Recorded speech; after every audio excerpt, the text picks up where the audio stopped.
Hi guys! Welcome to my channel. It's me again, Soplat Tita. Ayan guys, natapos na ako pang 7 days ng Navarro Bleach. Naka-2 box ako ng Navarro Bleach. So natapos ko talaga, tinapos ko talaga at saka inubos ko yung 2 boxes na bleach. So ayun siya guys, ang napapansin ko sa Navarro Bleach is ang bilis ganda ng result, mabilis makaputi. So makikita nyo, pantay yung sa mukha ko, tsaka sa may mga braso.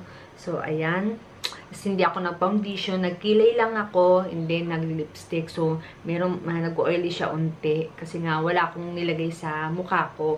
So ayun guys, ang masasabi ko lang talaga is, ang ganda ng Navarro Bleach is ang bilis makaputi. So, kahit anong sabon naman pwedeng gamitin or lotion na pang-protect sa, sa init para pag lumabas ka, hindi ka masyadong iitim. Pero meron din silang sabon na kasama dun sa Navarro Bleach, tsaka dun may lotion. Pero medyo expensive lang yung price niya. So, okay lang yun. Kung kaya yun naman, sige, walang problema dun. So, ang gamit ko ibang lotion, yung sarili kong lotion na Soplat Tita na lotion. So, ayun guys, napapansin ko sa skin ko is nagba-brown siya. Ayan. Nagba-brown siya. Iwan ko kung nakikita nyo. Hindi kasi, manipis lang kasi yung yung balat ko, kaya hindi siya napapansin sa harap ng camera. So, pag naglagay sa, sa mukha is iwasan yung kilay. Kasi nung unang apply ko ng Navarro Bleach is dito sa may gilid, para siyang nagba-brown, buti hindi siya masyadong pawasin kasi nagkikilay naman ako eh.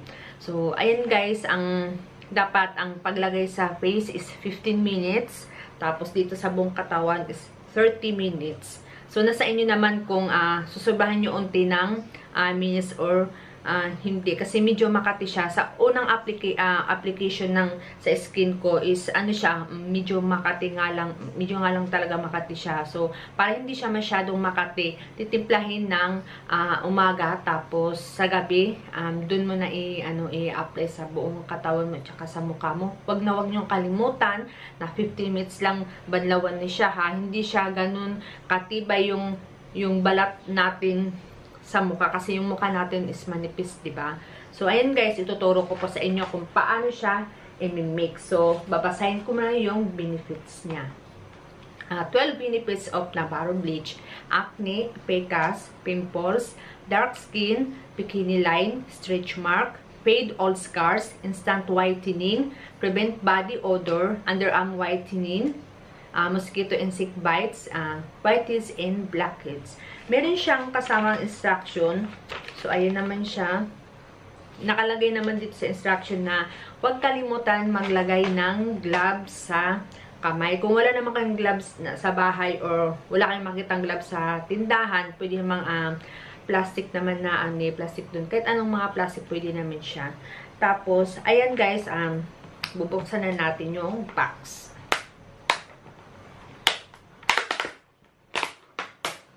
Sa isang box, meron siyang 2 powder, 2 pang-mix sa para siyang tubig. So, ngayon guys, ang pag-mix pala nito is ihahalo natin yung isang powder, tapos ihahalo natin yung pang-mix niya. So, ito, 2 ilagay natin sa plastic container kasi meron naman siyang free. Dito naman talaga nilagay sa may sa plastic container yung powder tsaka yung toner. So ayun guys, pag example natimpla na siya, hinalo na natin ng para siyang yung kutsara, hinalo na ng kutsara. So ang kalahati nito hahatiin natin sa 2 gamitan. Example, ngayon ako naggamit. So tapos magtira ka para bukas, tapos ilagay natin sa refrigerator para hindi masira yung bleach, kasi meron siyang egg white. So wag natin kalimutan na lagyan ng egg white. So itapon yung dilaw, baka maging leche plan.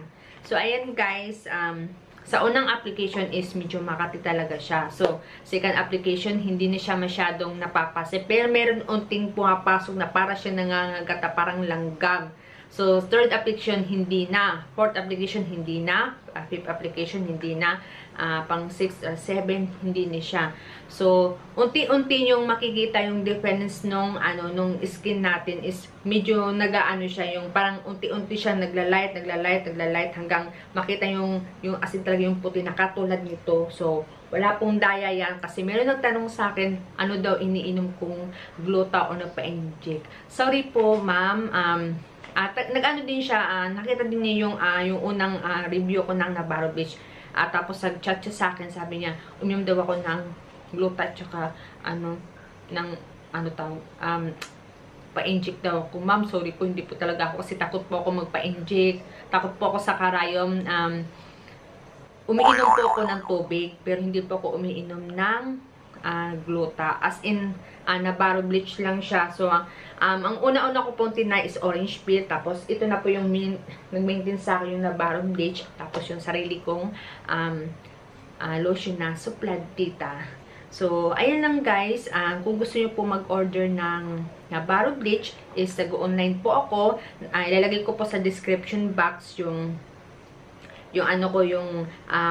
Facebook ko, tsaka yung page ko. So, and guys, hindi pa pala ako tapos ha.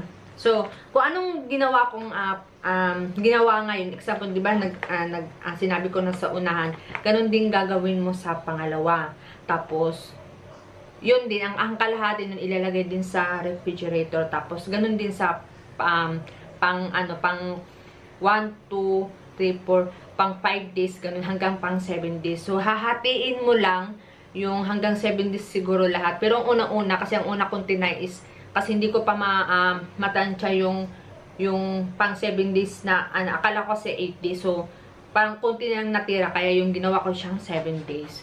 So, ayan guys, ang nasabi ko lang is medyo makati siya sa una, pero sa pangsusunod na araw, hindi na po siya makati. Maganda po ang effect sa Navarro Beach is, makikita nyo po magbabrown po siya. Uulitin ko po, iiwasan po na malagyan po ang kilay kasi medyo, nagbabrown siya dito. Ayan. So, ayan lang guys. Thank you so much. O nga pala, thank you po sa sponsor na damit ko. Nung December pa to niregalo sa akin nung Pasko or bagong Pasko, tapos ata ng Pasko noon. Thank you babe, kay Simply Jane. Siya nag-sponsor ng damit ko. Marami din siyang mga damit na nabigay sa akin, tsaka nung birthday ko. Salamat sa lagi mong pagbibigay ng mga damit sa akin. So, ulitin ulit ha. So, ayun guys, thank you so much, and sana mag-subscribe kayo sa channel ko. Pipindutin nyo lang po yung pula. Andyan po sa may gilid. Andyan lang po sa may baba. So, sana pindutin nyo yung bell dyan para lagi po kayo updated sa mga videos ko. Sa mga susunod na mga videos ko.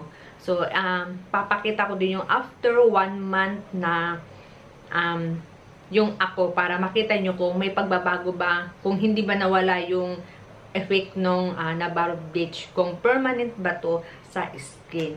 So, ayan guys, thank you so much. Hanggang dito na lang ako. Bye-bye! Hi guys, ito na after 1 month ba o hindi ko kasi alam yung date ngayon eh, nakalimutan ko. So, 1 month na ba o sobra 1 month na.